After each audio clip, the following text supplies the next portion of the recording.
एक महीना का यहाँ ध्यानाभ्यास और सत्संग का कार्यक्रम चलते रहा अनवरत रूप से। पूज्य स्वामी सदानंद बाबा वृद्धावस्था में भी, इतनी उम्र में भी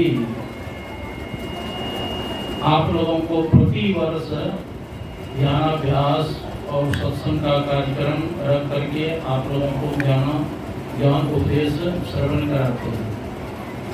बहुत बड़े पुण्य के अधिकारी हैं और गुरु महाराज के ही समय से गुरु महाराज के निकट में आते जाते रहे।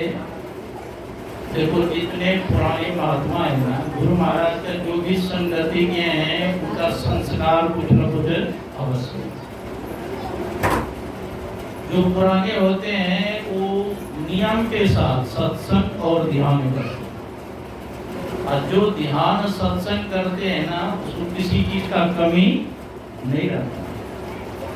मनिहारी में गुरु महाराज गए थे तो वहां पर एक माधव दास थे, सत्संगी का माधव।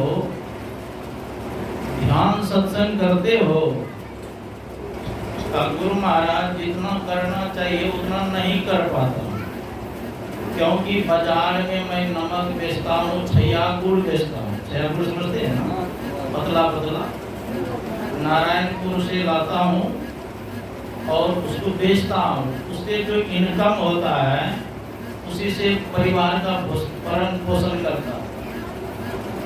गुरु महाराज कल के सुनो मत, जो ध्यान और सत्संग करते हैं ना उसका परिस्थिति का निर्माण होता है।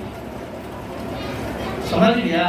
हाँ जो समझ गया। गुरु महाराज के बात को मान करके प्रत्येक दिन वह स्तुति गिनती सत्संग करते थे, ध्यान करते थे।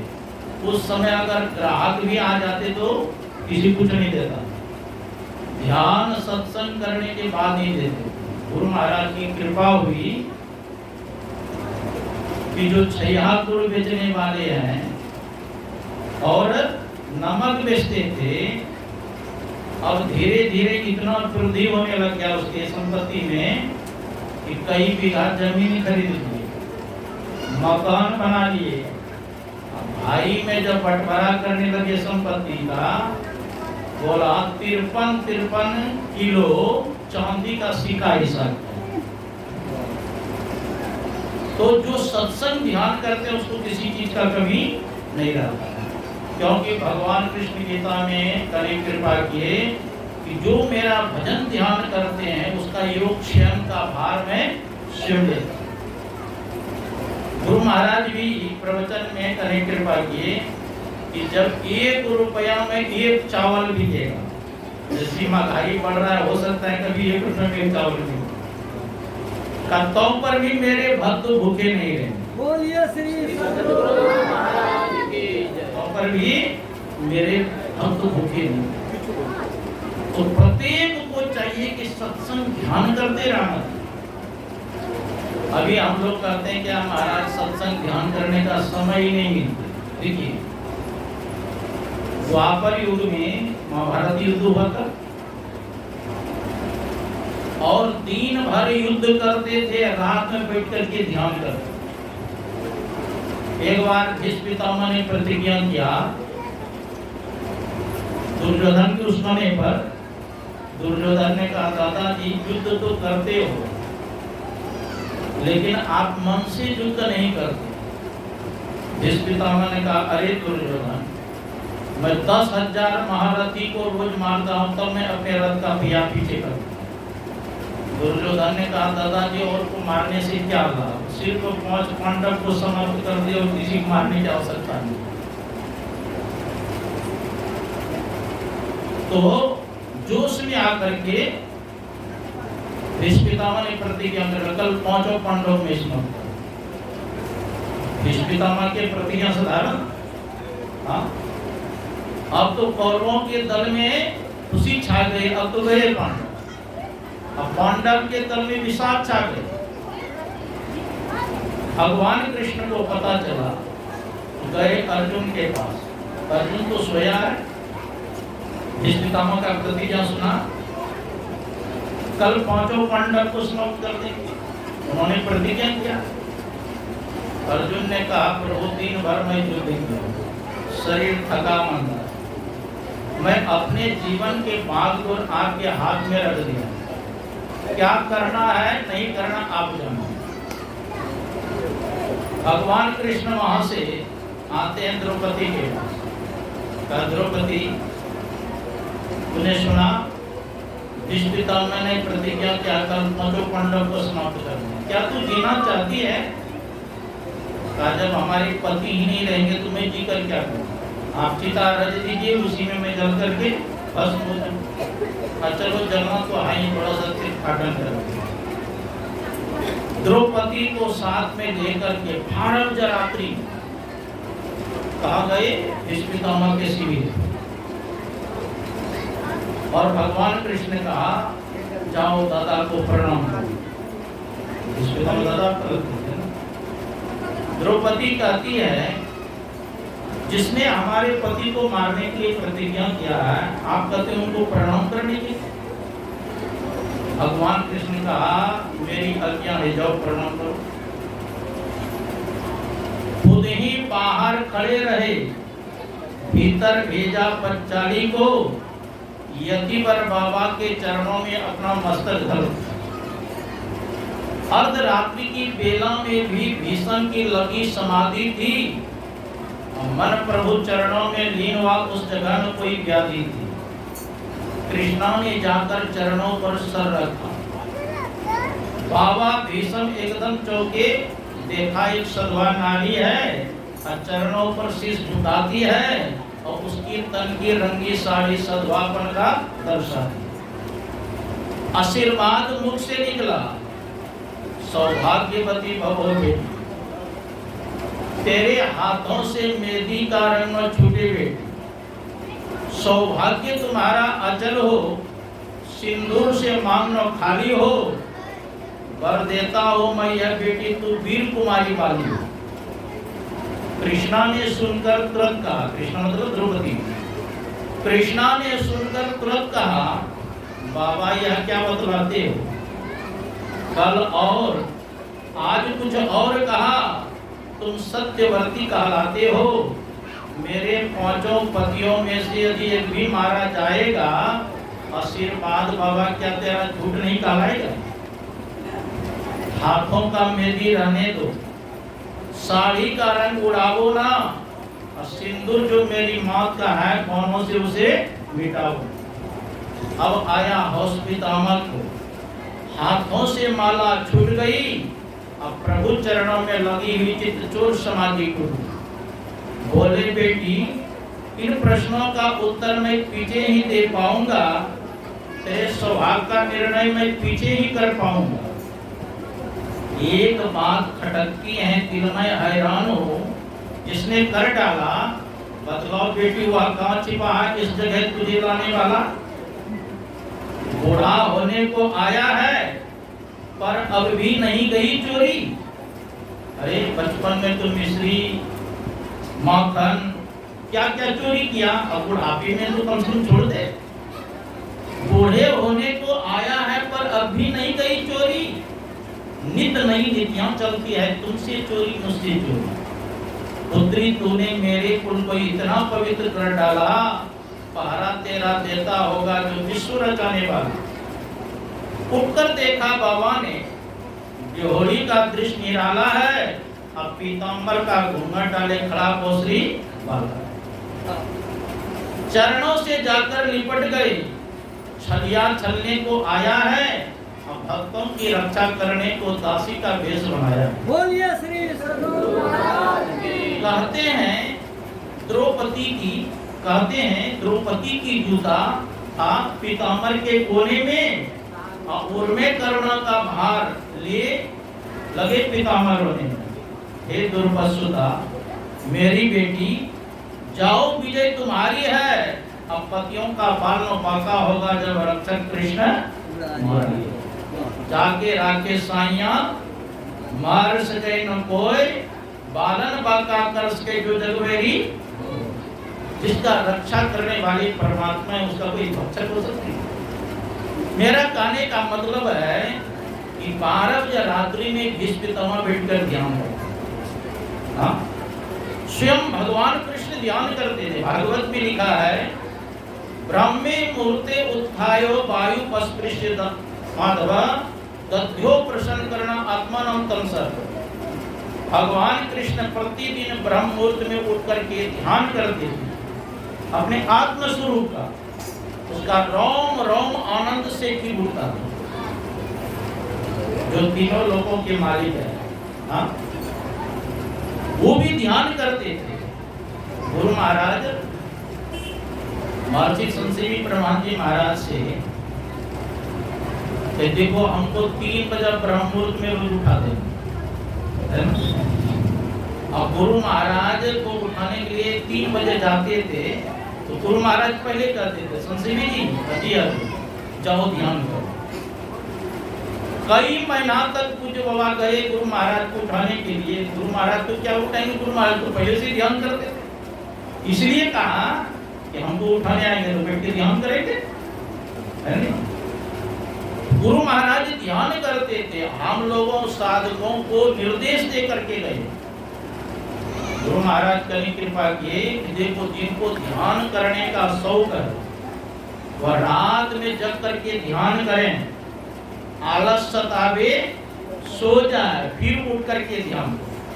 तो रात में उठ करके ध्यान कब करें? जो सवेरे भोजन कर लेंगे, हल्का भोजन करेंगे, सवेरे सो जाएंगे, तब न सवेरे उठ के ध्यान करेंगे। हाँ? गुरु महाराज के निर्देश। और अंतिम समय में जब गुरु महाराज शरीर उठने जिस दिन छोड़ना था, संध्या के समय बोलते जैसे 7 बार टनाटन घंटी बजे ना, पहले होता था 6 से ध्यान, 6 से 7, 6 बार घंटी बजे। गुरु महाराज कहते हैं धीरे से जाइए ध्यान कीजिए सर। गुरु महाराज की परंपरा में संजीवी बाबा, साई स्वामी जी महाराज, हुलास चंद्रमुंडा बैठे थे। सर्वप्रथम संजीवी बाबा उठ करके अपने कमरे में चले, साई बाबा भी उठ करके अपने कमरे में बसा में चले गए, हुलास बाबू भी अपने कमरे में चले गए। अंतिम में निर्देश क्या दिए? जा करके ध्यान करो। और यही भजन गाए थे, सुकृत कर ले नाम सुमर ले, अब कौ जाने कल की जगत में खबर नहीं बनती। सुकृत कर लो, सुकर्म कर लो। क्या ठिकाना है शरीर का? कोई ठिकाना है? गुरु नानक देव जी महाराज ने कहा नहीं बालक नहीं जोबने, नहीं वृद्धि कछु बंध, वह अवसर नहीं जानिए जब आए पड़े जन्म। बूढ़े मरेंगे कि जवान मरेंगे, कोई सर्टिफिकेट है? हाँ, कोई सर्टिफिकेट। इसीलिए प्रहलाद जी ने सारे दैत्य बालकों से कहा था कौमारम आचरित प्राज्ञो धर्मान भगवता नेह दुर्लभम मानुषम जन्म तदप्यम धुर्मर्तम। है दैत्य बालकों, बुढ़ापे और जवानी के भरोसे मत रहो। जब से होश हो जाए तब से परमात्मा की भक्ति में लग जाओ, क्योंकि जितना यह मानव शरीर दुर्लभ है उतना ही क्षणभंगुर है। पता नहीं कब यह नष्ट हो जाएगा। क्षणभंगुर जीवन की कलिका, कल प्रातः को जानी खिली न खिली। मलियाचल की सूची शीतल मंद सुगंध समीर मिली न मिली। कलिकाल कुठार लिए फिरता, तन नम्र से चोट झिली न झिली। कहले अरि नाम अरि रसना, फिर अंत समय में फीलिंग हुई थी। अंत समय में परमात्मा का नाम का चिंतन होगा कि नहीं होगा? एक भक्त ने लिखा, कृष्णस्तु दीय पद पंकज पिंजरांते अद्यवमिव विसतु मानस राजहंसः प्राणपयान कपवात पित्ते कंठावरोधन विधो कृष्णम तूमस्ति। हे प्रभु, अभी तो सारी इंद्रियां सही सही काम कर रही हैं, लेकिन जब मृत्यु काल निकट आता है, बड़ा विषम परिस्थिति होता है, उस समय तो कप पित्त बात ये कंठ पर धर लेता है, तो प्रभु उस समय आपका स्मरण कैसे करूंगा, चिंतन कैसे करूंगा? होगा? हाँ, जो बचपन से परमात्मा का चिंतन करते आ रहे हैं, हो सकता है अंतिम समय में भगवान का चिंतन आप कर सकते हैं, लेकिन जीवन में कभी आपने परमात्मा का चिंतन नहीं किया तो अंत समय होगा क्या? इस पितामह ने भगवान कृष्ण से कहे, देहांत काले तुम सामने हो, बंसी बजाते मन को लुभाते, यही गीत गाते तन नाथ त्यागो हे नाथ नारायण। देहांत काले तुम सामने, प्रभु जब मेरा मरण आ जाए निकट ना, तो आप सामने आकर खड़े हो जाए, बंसी बजाते हुए मेरे मन को अपने तरफ आकर्षित करिएगा, और आपका ही चिंतन करते करते मैं आपका शरीर, मैं अपना शरीर परित्याग करूं, यही निवेदन करता। अंत भला तो अंत समय में अगर परमात्मा का चिंतन करते करते शरीर छूट गया तो परम धाम को प्राप्त। इसलिए अर्जुन से भी भगवान कृष्ण कहा था, तस्मात् सर्वेषु कालेषु माम स्मर्युत च। हे अर्जुन, युद्ध भी करो, मेरा स्मरण भी करो, क्योंकि मरण काल के समय में अगर इधर उधर चित्त चला जाएगा तब इधर उधर जन्म लेना पड़ेगा। देहावसान समय चित्ते यद्यद् विभावेत् तद्देव भवेत् जीव इत्येव जन्म कारण। मरण काल में जीव जैसी जैसी भावना करते हैं उसी के अनुसार उनको शरीर प्राप्त होता है। इसलिए मरण काल को संभालना है। इसलिए चरणदास जी महाराज ने कहा, दिन को हरि सुमरण करो। दिन भर क्या करो? परमात्मा का चिंतन करो, स्मरण करो। दिन को हरि सुमरण करो और रैन जागी कर ध्यान, है ना? रैन रात में जग करके ध्यान। कौन करेगा रात में जग कर ध्यान?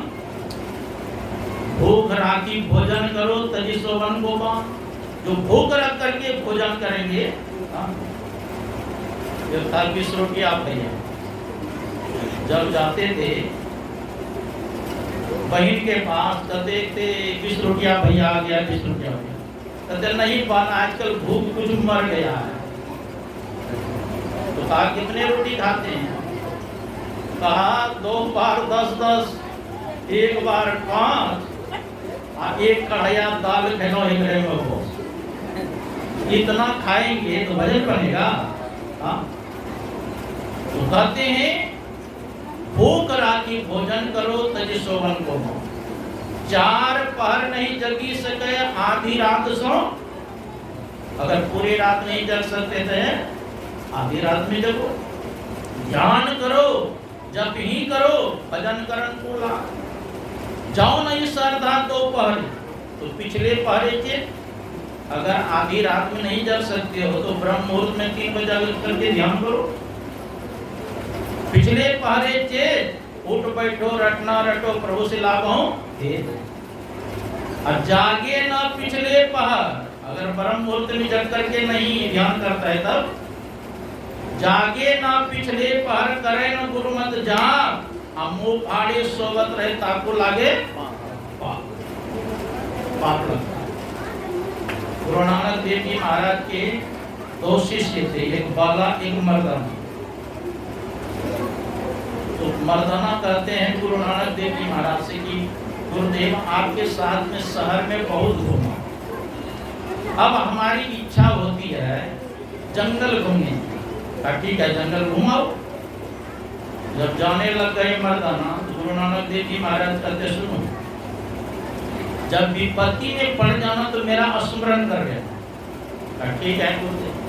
और जैसे भी जंगल में गए ना, वहाँ राक्षस लोग रहते, मर्दाना को पकड़ ले गया, वहाँ उसका घर था जंगल में, वहाँ ले गया। बच्चा सब जो राक्षस के थे वो सब हल्ला करने लग गया, पिताजी इसका पकौड़ा बनाइए, पकौड़ा बनाइए।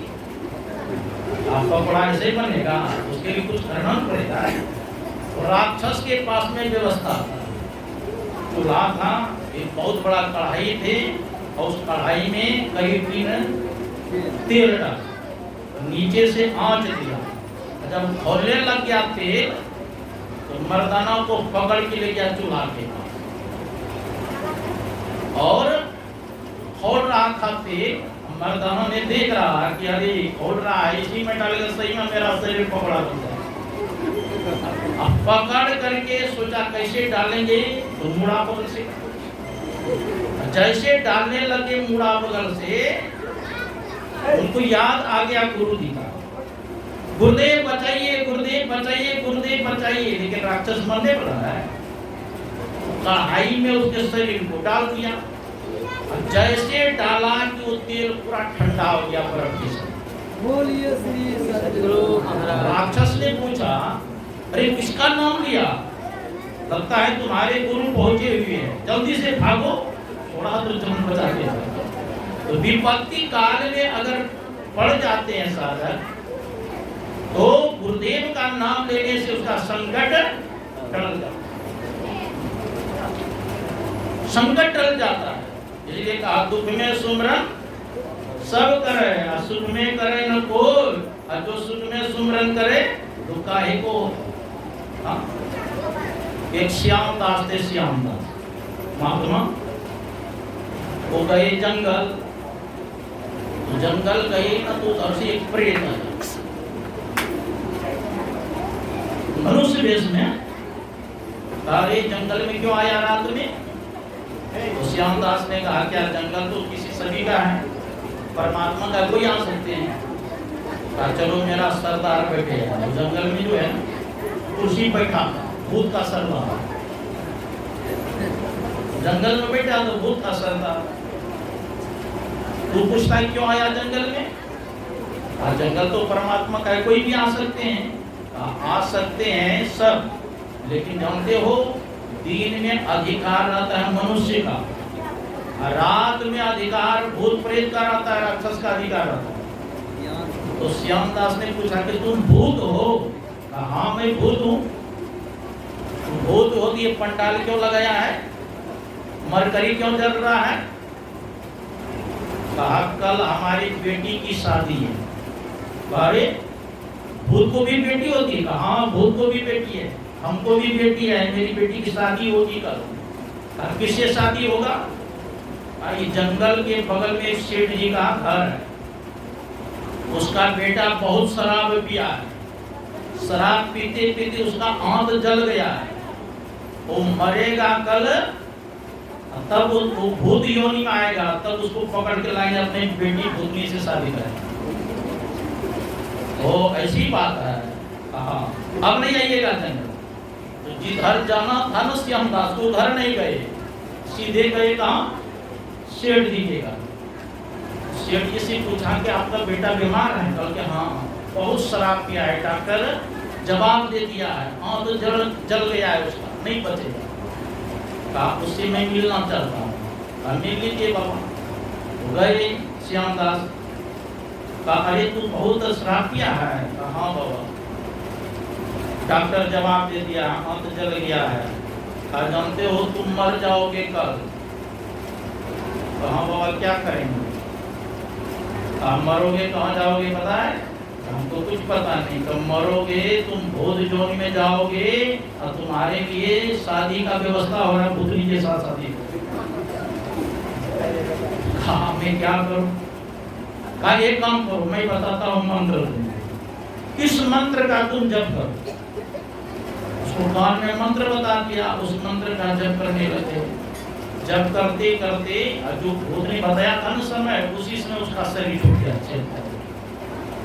घर के लोग रोने धोने लग गए। श्यामदास फिर चले गए जंगल।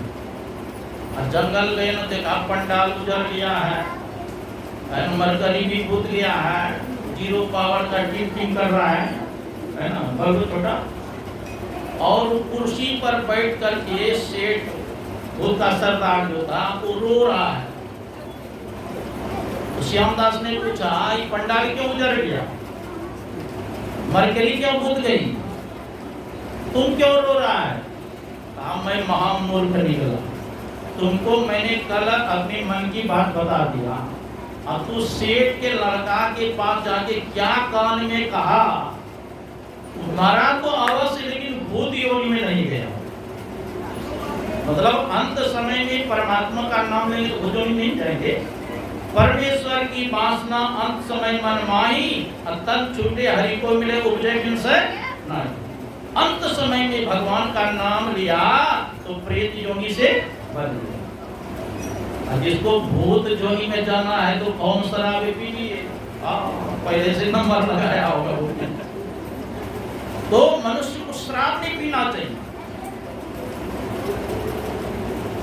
मदरसा ने अपने पुत्रों से कहा बेटा अगर परम कल्याण चाहते हो तो 7 व्यसन से दूर रहना। द्यूतम च मद्यम पिशितम च वेश्या पापा किचोर्यम परदार सेवा एतानि सप्तानि विष्णानि लोके घोराति घोरम नरकम ने। बेटा अगर परम कल्याण चाहते हो तो मतलब जुआ मत खेलना। और जुए के चलते तो महाभारत हुआ ना, युधिष्ठिर जी महाराज राजपाट हार गए, पत्नी द्रौपदी को भी हार गए, उसके लिए कितना कष्ट सहना पड़ा। 14 वर्ष 12 वर्ष के लिए वनवास, 1 वर्ष के लिए अज्ञातवास, कितने धन जन की बर्बादी हुई। का बेटा अगर परम कल्याण चाहते हो तो जुआ मत खेलो। द्यूतम च मध्यम, मध्यम कहते हैं श्राप। का बेटा अगर परम कल्याण चाहते हो तो श्राप मत पीना। श्राप पीने वाले को शुक्राचार्य महाराज ने श्राप दिया है। यो ब्राह्मणो अद्य प्रवृत्ति कश्चिन सुराम पाश्चात्य मंद बुद्धि। जो ब्राह्मण मंद बुद्धि आज से सुरापान करेगा वह उभय लोक से भ्रष्ट होकर के संसार में निंदित होगा। अरे जो शराब पीने वाला है क्या उसका प्रशंसा होता है क्या? हाँ, मैं देखा कि कितने जगह शराब पी करके गिर जाते हैं पार्क में। अब कुत्ता आता है मुंह उसका चाटता, क्या ठिकाना है, पेशाब भी कर दे। इसलिए शराब मत पीना। द्यूतम च मध्यम पिशितम, पिशितम कहते हैं मांस को। का बेटा अगर परम कल्याण चाहते हो मांस का भक्षण मत करो। कबीर साहब ने कहा कहता हूँ कहीं जात हूँ, कहा जो मान हमार, और जाकर अगर तू काटियो सो फिर काट तो। जिस प्राणी का हम वध करेंगे वह फिर बदला देगा। इसलिए मांस भक्षण नहीं करना चाहिए, शराब मत पीना। द्यूतम च मध्यम पिशितम च वेश्या। का बेटा अगर परम कल्याण चाहते हो तो वेश्याओं का संग मत करना, उल्टा स्त्रियों का संग मत करना। नहीं तो घोराति घोरम नरकम नयंती, नहीं तो घोर से घोर नरक में जाना पड़ेगा। चोरी मत करना, जिस पर तुम्हारा अधिकार नहीं है उसको लेने का कोशिश करो। तो अगर 7 व्यसन से दूर रहेंगे तो परम कल्याण होगा, और नहीं तो ये सब करेंगे तो अधोगति होगा। और देखो जी जो भी कार्य करना हो वो जवानी में ही कर सकते हैं, बुढ़ापा में होगा। प्रथमेनार्जितम विद्या, द्वितीयेनार्जितम धनम, तृतीयेनार्जितम पुण्यम, चतुर्थी किम करिष्यति। कहा 25 साल के अवस्था में, बचपन से लेकर 25 साल की अवस्था में जिसने विद्या का अध्ययन नहीं किया, 25 से 50 साल के अंतर्गत जिसने धन का संचय नहीं किया, धन को नहीं कमाया, और 50 से 75 साल के अंतर्गत जिसने पुण्य का संचय नहीं किया, चतुर्थी किम करिष्यति, बुढ़ापा में क्या करोगे? जो भी करना है जवानी भी कर सकते हैं। इसीलिए महापुरुषों ने कहा सतम विहाय भोक्तव्यम, सहस्रम स्नानमाचरेत्, लक्षम विहाय दातव्यम, कोटि तक्तारिम स्मरेत्। स्व काम को छोड़ के भोजन करना चाहिए। गुरु महाराज के प्रवचन में है कि अगर बहुत भूख लगने पर अगर भोजन नहीं करोगे तो शरीर में पित्त हो जाए। अब भूख नहीं रहने पर भी भोजन करोगे फिर भी रोग होगा। हाँ? इसलिए कहा स्व काम को छोड़ के भोजन करना। देखो कितना आदमी कहते हैं महाराज पेट में बड़ा गैस हो रहा है और शरीर में कभी वृद्धि नहीं होता है। कारण जानते हैं? इसलिए वृद्धि नहीं होता है कि भोजन भी करता है, घटाघट पानी भी साथ साथ पीता है। भोजन के समय जो पानी पिया जाता है भोजन पचता नहीं है, वो सड़ता है। हमारे पेट में कौन है? जठराग्नि है। भोजन करते हैं ना तो वो जठराग्नि तेज हो जाता है, प्यास लगता है। अब पानी डाल देंगे तो क्या हुआ? जठराग्नि मंद पड़ जाता है। तो भोजन पचता नहीं, सड़ता है, इसलिए पेट में गैस बनता है। इसलिए तब क्या पानी नहीं पीना चाहिए? पीना चाहिए। भोजन के पहले 40 मिनट पहले पानी पी लो, पीना हो। और भोजन के 1 घंटा बाद जल पीना चाहिए। पहले हमको भी बचपन ऐसे ही आदत था, भोजन भी करते थे, घट पानी भी पीते। हमारा भी शरीर पूरा दुबला पतला था, ये हड्डी में अपना पी लेता था साथ में, है ना? तो भोजन के 1 घंटा बाद जल पी। तो कहा सतम विहायो भोक्तव्यम शास्त्रम स्नानमाचरे। 1000 काम को छोड़ के समय पे स्नान करना चाहिए। स्नान करने से मस्तक ठंडा रहता है, भजन बनता है। और लक्षम विहायो दातव्यम। लाख काम को छोड़ करके दान करना। कितना? कोई व्यक्ति मांगने आ जाए ना, अवश्य दान करना चाहिए, नहीं तो आपका पुण्य लेकर चला जाएगा और अपने पाप आपके पास छोड़। इसलिए कहा हस्तो पवित्रम यदि पुण्य दानम। हाथ कब पवित्र होता है? जब दान पुण्य करते हैं। मुखम पवित्रम यदि राम नाम। मुख पवित्र तब होता है जब भगवान नाम का स्मरण करते हैं। पद्मम पवित्रम यदि तीर्थयानम। मेरा चरण तब पवित्र होता है जब सत्संग में जाते हैं, तीर्थ में जाते हैं। मनः पवित्रम यदि ब्रह्म ज्ञानम। मन मेरा पवित्र तब होता है जब ब्रह्म का चिंतन करते हैं, स्मरण करते हैं। और सर्वम पवित्रम। सब कुछ पवित्र कब होगा? जब सदगुरु के चरणों में हम साष्टांग दंडवत प्रणाम करते हैं तो हमारा 8 अंग पवित्र होगा। और अंतिम कहा कोटि त्यक्त्वा स्मरे। करोड़ों काम को छोड़ के भगवान का भजन करें। यही मुख्य है। जब संध्या के समय हो जाए तो उसमें बैठ कर के भजन करना चाहिए। 4 काम का निषेध है संध्या के समय। संध्या के समय में भोजन नहीं करना चाहिए। भोजन करने से पेट में बीमारी, उदर में बीमारी होती। संध्या के समय में सोना नहीं चाहिए, नहीं तो आयु क्षय होता है, धर्म की हानि होती है। संध्या के समय में संधि वेलम पढ़ना भी नहीं चाहिए, नहीं तो पढ़ी हुई विद्या विस्मृत हो जाती है। और संध्या के समय मैथुन नहीं करना चाहिए, नहीं तो राक्षस संतान पैदा हो। क्या करना चाहिए संधि के बेला में? बैठ करके ब्रह्म का चिंतन करना चाहिए, स्मरण करना चाहिए। तब हम लोगों का परम कल्याण होगा। इसीलिए मनुष्य शरीर मिला है ईश्वर भक्ति करने के लिए। गुरु महाराज ने कहा सत्संग करो नित्य, ध्यान नित्य करो।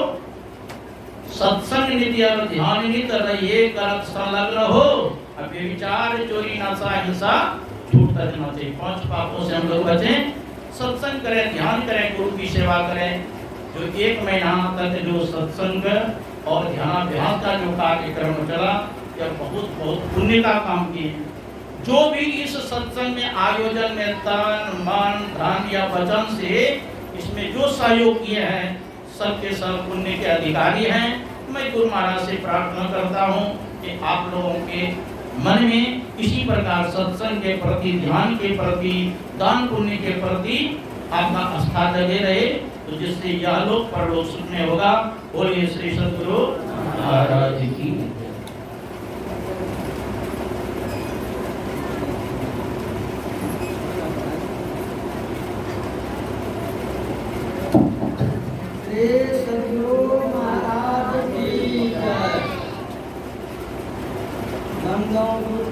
कृपा सिंधु नर रूप हरि महामोदा मम कुंठ दास वचन रवि कर निकर। बोलिए प्रेम से श्री सद्गुरु महाराज की जय।